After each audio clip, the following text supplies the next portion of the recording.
Sa ika-38 anibersaryo ng kauna-unahang EDSA People Power Revolution o EDSA 1, ating inaalala ang naging pagkilos ng milyon-milyong Filipino na nagkaisa para mapatalsik ang isang diktadorya at maibalik ang demokrasya sa kamay ng masa. Ako si Del Lawrence Saranilla at andito tayo ngayon sa National University Manila upang tanungin ng mga nasyonalyan. Para sa iyo, ano ang kahulugan ng EDSA 1? Yung kahulugan ng EDSA People Revolution is it signifies how we Filipinos should be united to fight for what is right and for the truth. Kasi 'di ba ang EDSA People Power, collective effort siya na ginagawa nating mga Filipino para ipaglaban yung karapatan natin.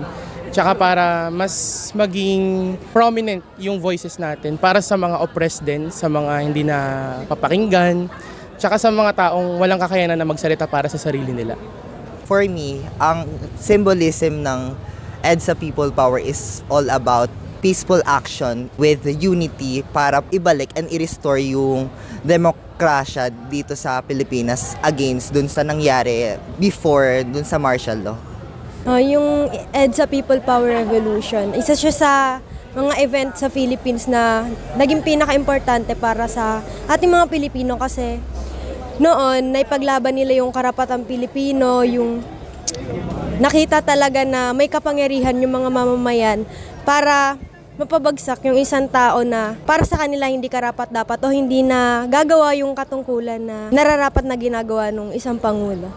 For me, meaning po ng EDSA 1, like right now, is the empowerment of the people from the oppression na nanggaling nga sa regimen ni Marcos Sr. Yun ang nag-symbolize ng bayanihan natin as a community, as Filipinos, to rise up against inequality. Para po sa akin, ang event po ng EDSA Power Revolution is a commemoration and remembrance na kayang mag-unite ng milyon-milyon na tao para ipaglaban yung kalayaan nila, magsalita, saka po yung karapatan nila na mabuhay. And pwede rin po siyang lesson and paalala na wag na natin i-repeat yung history.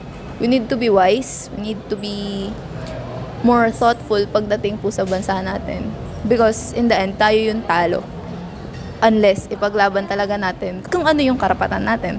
Ang EDSA People Power Revolution noong 1986 ay hindi lamang sumisimbolo sa pagkakaisa ng mga tao para ipaglaban ang demokrasya.